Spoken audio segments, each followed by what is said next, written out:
Mutual fund से पैसे निकालना तो बहुत आसान है, ये सबको पता है, राइट। लेकिन क्या आपको पता है कि जब आप म्यूचुअल फंड से पैसे निकालते हैं तो आपको टैक्स भी देना पड़ता है, राइट। उसका कैलकुलेशन कभी आपने करने की कोशिश की है?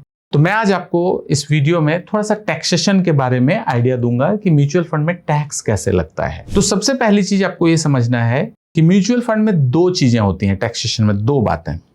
एक होता है लॉन्ग टर्म कैपिटल गेन और एक होता है शॉर्ट टर्म कैपिटल गेन। इस पे बताने से पहले मैं आपको बताऊंगा कैपिटल गेन क्या होता है। कैपिटल गेन ये होता है कि जब आपने कोई पैसा इन्वेस्ट किया है तो उसको कैपिटल बोलते हैं, उसके ऊपर जो गेन आता है उसको हम कैपिटल गेन बोलते हैं। लेट्स से मैंने 2 लाख रुपए इन्वेस्ट किए और 2 साल के बाद मेरा पैसा 2.5 लाख रुपए हो गया, तो 2 लाख मेरा कैपिटल और 50,000 रुपए मेरा कैपिटल गेन, राइट। तो जो कैपिटल गेन होगा ना, इसके ऊपर आपको टैक्स देना पड़ता है। तो यहां पे दो तरीके के कैपिटल गेन होता है, एक होता है शॉर्ट टर्म कैपिटल गेन और एक होता है long term capital gain, right. दो तरीके के कैपिटल गेन, शॉर्ट टर्म और लॉन्ग टर्म।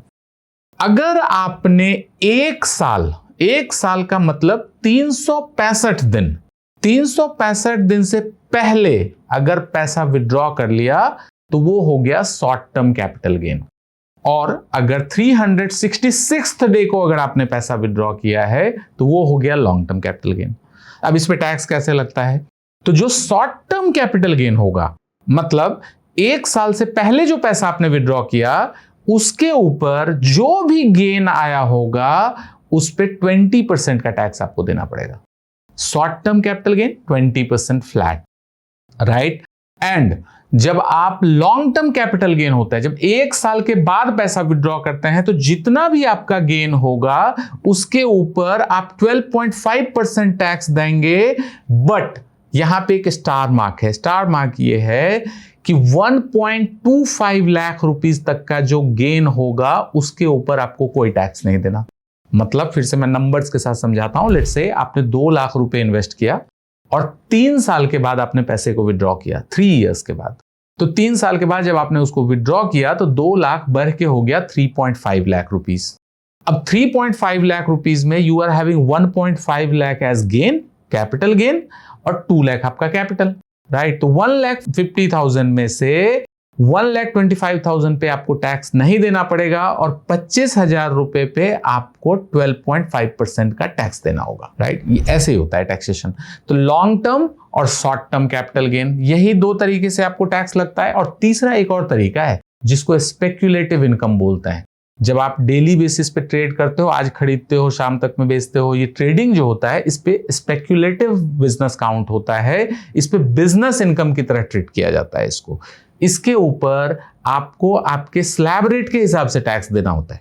जो भी आपका स्लैब रेट होगा उस हिसाब से आपको टैक्स देना पड़ेगा। तो 3 तरीके मैंने बताए, long term capital gain, short term capital gain, speculative income, right. यहां पे एक और चीज समझना है, कई एक बार जब आप ट्रेडिंग कर रहे होते हो, जब आप इन्वेस्टिंग कर रहे होते हो तो आपको लॉस में पैसे निकालने पड़ते हैं। लेट्स से आपने 5 लाख रुपए इन्वेस्ट किए हैं और आप जब विड्रॉ कर रहे थे तो मार्केट का वैल्यू 4 लाख था, तो 1 लाख का आपको लॉस हो गया।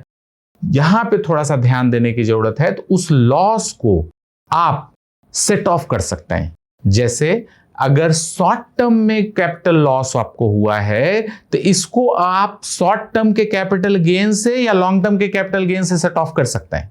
अगर आपको लॉन्ग टर्म कैपिटल लॉस है तो इसको आप लॉन्ग टर्म कैपिटल गेन से सेट ऑफ कर सकते हैं और किसी से ये सेट ऑफ नहीं होगा।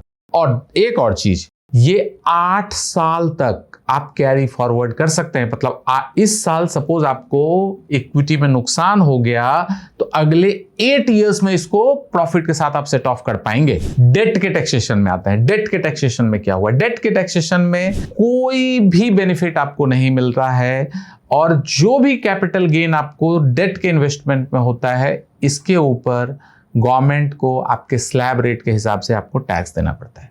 इसमें कोई भी लॉन्ग टर्म नहीं होता, इसमें सारे के सारे इन्वेस्टमेंट को शॉर्ट टर्म कैपिटल गेन में काउंट किया गया है। चाहे आज आपने पैसा डाला और 5 साल के बाद निकाला, जो भी गेन होगा वो आपके स्लैब रेट में जुड़ जाएगा। तो this is the second thing. Debt investment 1 April 2023 के पहले उसमें इंडेक्सेशन बेनिफिट हुआ करता था। अगर कोई इन्वेस्टमेंट आपका उससे पुराना है तो आपको किसी चार्टर अकाउंटेंट से एक बार किसी अकाउंट्स के पर्सन से आपको बात कर लेना चाहिए। उस पर टैक्सेशन के डिफरेंट तरीके हैं, मैं उसमें अभी जाना नहीं चाहता। बट अब ऐसा है कि जो भी डेट में आपके कैपिटल गेन होंगे उस पर ऊपर आपको टैक्स लगेगा, दैट्स इट। नाउ तीसरी चीज होती है डिविडेंड टैक्सेशन। जब आपको डिविडेंड कुछ आपको मिलता है तो उस पर टैक्स कैसे लगता है।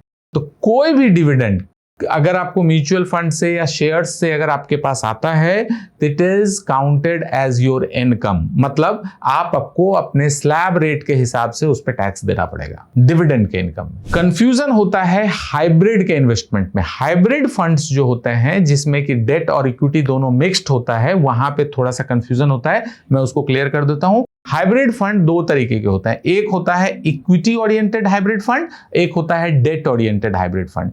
जो भी इक्विटी ओरिएंटेड हाइब्रिड फंड होगा उसमें 65% प्लस होता है इक्विटी, चाहे वो इक्विटी हो चाहे आर्बिट्राज हो। तो कोई भी इक्विटी के फॉर्म अगर 65% से ऊपर है तो उसमें इक्विटी का टैक्सेशन लगेगा। और जो भी डेट ओरिएंटेड फंड है जिसमें कि डेट का पोर्शन ज्यादा है, 35% से ज्यादा डेट है अगर, तो उस पे आपको डेट का टैक्सेशन लगेगा। तो ये दो चीजें हैं जो बड़ी क्लियरिटी होनी चाहिए। 65% प्लस आपको इक्विटी अगर होता है तो उस पे इक्विटी का टैक्सेशन, नहीं तो डेट का टैक्सेशन। तो ये बात आपको ध्यान रखनी है। एक और चीज यहां पे बता दूं, बहुत सारे लोग आपको टैक्स सेविंग फंड्स के बारे में बताते हैं। तो tax saving fund is nothing but it is equity linked saving scheme. अगर आप एटीसी का बेनिफिट लेते हैं तो उसमें अगर आप ईएलएसएस में कुछ पैसे इन्वेस्ट करते हैं तो उसमें आपको बेनिफिट मिलता है।